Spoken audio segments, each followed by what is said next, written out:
Hi and welcome back. If you like this video, please leave a comment below about what you'd like to see next about hobby storage or the way you look after your hobby. Today I'm going to go through why you should look after your hobby storage, then go through a bit of what I've got and how I keep things stored, and the different ways of doing things for both the hobby, its items, and all of those games and miniatures you've got as well.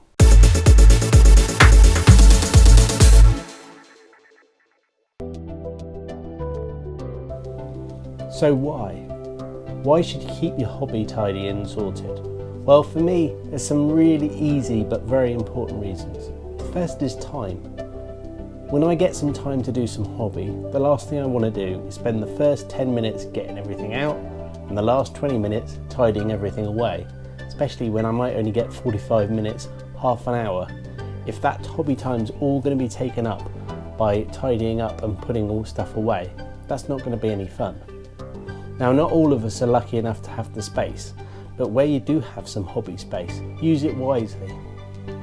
A really good reason for keeping stuff tidy and sorted is so you know what you have. We've all been guilty of popping down to your friendly local gaming store, grabbing an item, coming back and then finding you had 3 of them in the drawer, 2 of them you hadn't even opened, and one definitely was already bought 2 weeks ago when you last thought that you needed it. So it's good to know what you've got. It's also great to have an organised space, and actually a space itself. The number of us that will have a hobby space, but it's covered in hobby stuff. So again, you want to go and do some hobby, you've got to sort everything out, tidy everything up.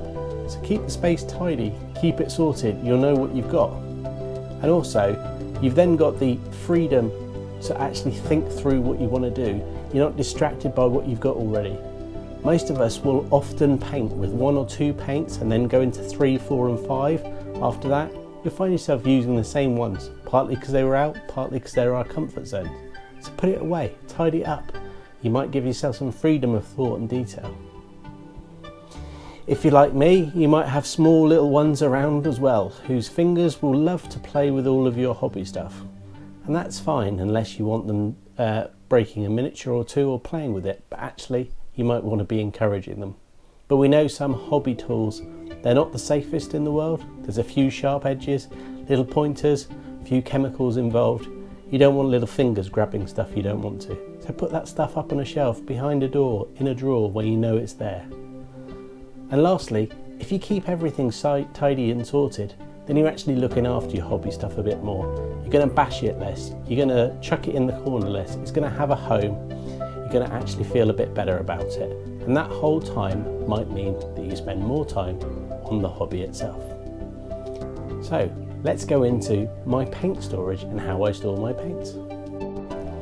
So let's start with paints. Now I'm really lucky that I've got a load of this Hobby Zone storage material. So it's great shelves that are all magnetically held together, and you can get them for whatever paint type you like.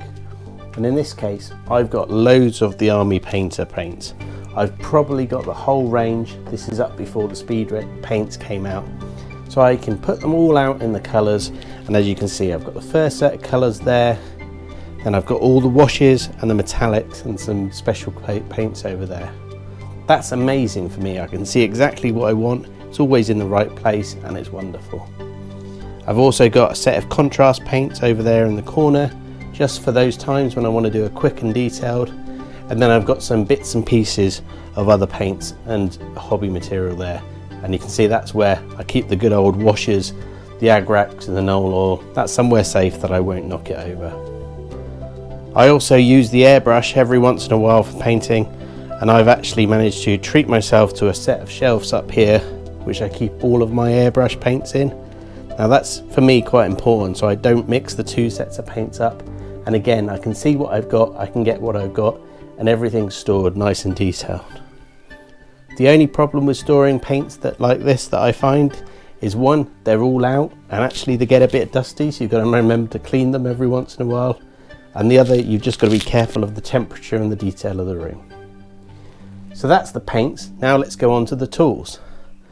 Now again, and this will be a little bit of a everything's Hobby Zone, I've got a Hobby Zone holder here, which has got all of my tools and details in. You can see I've got on the right hand side there, I've got my scissors, my snips, some pliers and detail. Then I've got all of my paints and my sculpting tools are up.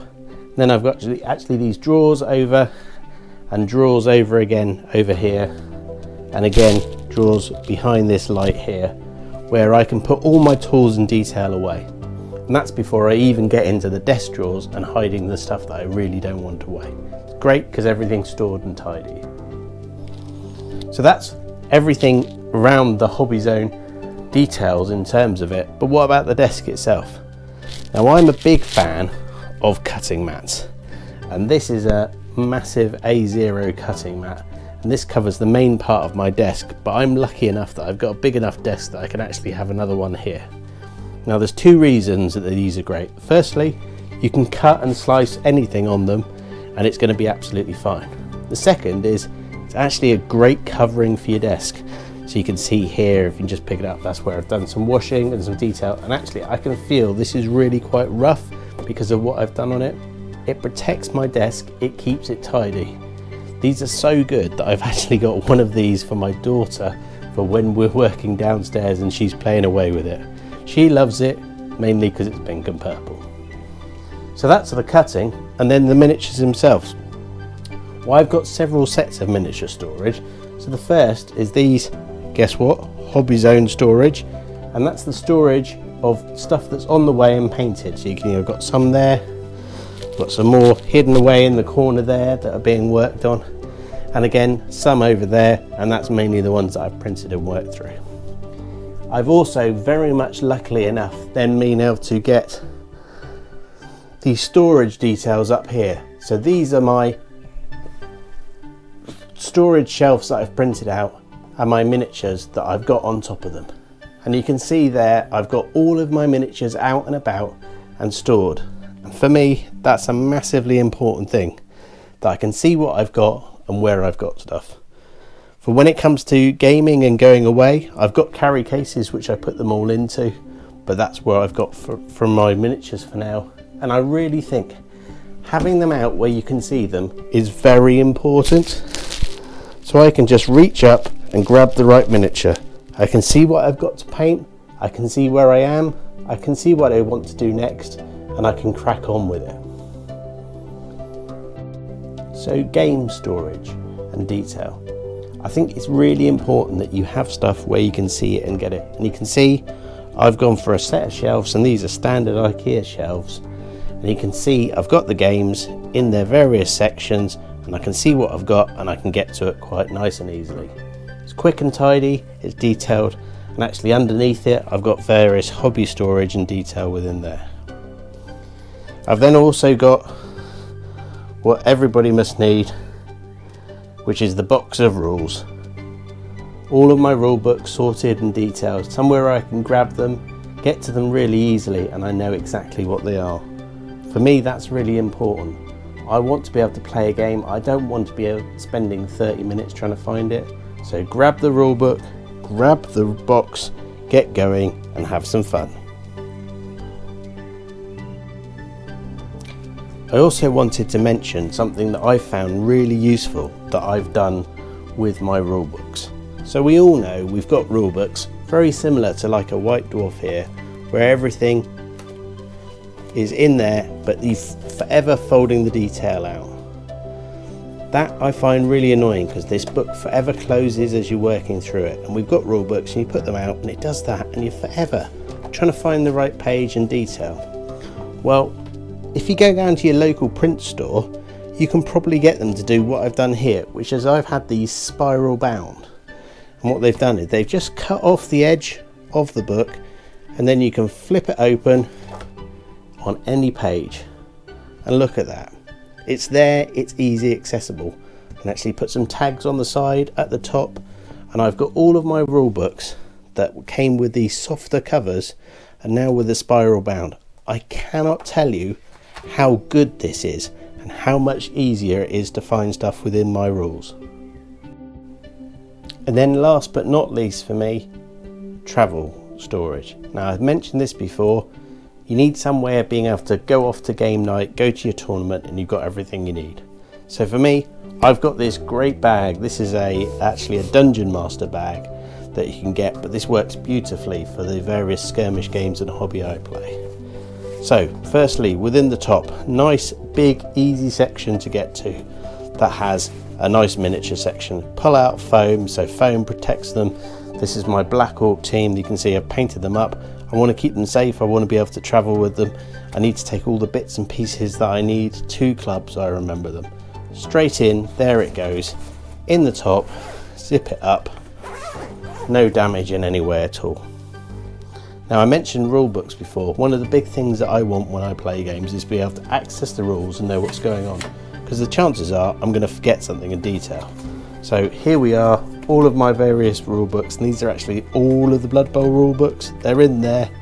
I have a secondary folder. I stick my roster in, which I print out. It's good etiquette, great to do it. And also within there, a book so I can write down with something that happened, some pens that I can write it down with, and my portable dice tray, again another printed item.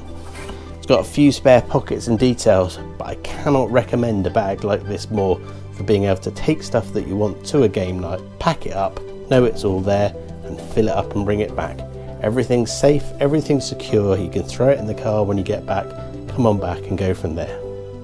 That's all my hobby storage. So that's all my hobby storage and how I've done it. What would I recommend? Well, if you've got the space, get yourself your own hobby desk. It's really great to have your own space where you can keep stuff tidy, but tidy stuff away. If you can do it, it's well worth the time and effort, and believe you me, you'll save yourself money down the line when you don't need to find things, rebuy things, and you can look after stuff. What else would I really recommend? Absolutely a carry case, somewhere to store your things that you need. Take it to club. There is nothing worse than you can't find it, you're late, and then the whole game's running late. So really useful, really safe, and again, you spent a lot of time painting your miniatures. The last thing you want to do is accidentally drop them, scrape them on the way, or we all know that times people have turned up and the wings have fallen off something, miniatures fallen off the base. You can look after things much better in there. And the last, and for me, actually probably the simplest one, is a cutting mat like this.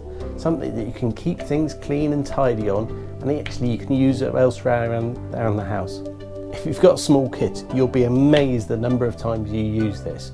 You will end up with paint on it and all sorts of detail, but probably better to get paint on this than on the dining room table. And actually, you're going to paint on it ourselves, so actually let's let the kids do it, and maybe they'll get into the hobby as well. So hopefully that's given you a good look at what I've got, maybe given you a few ideas. I hope your hobby spaces are fun and you give yourself time as well, and I look forward to seeing you soon.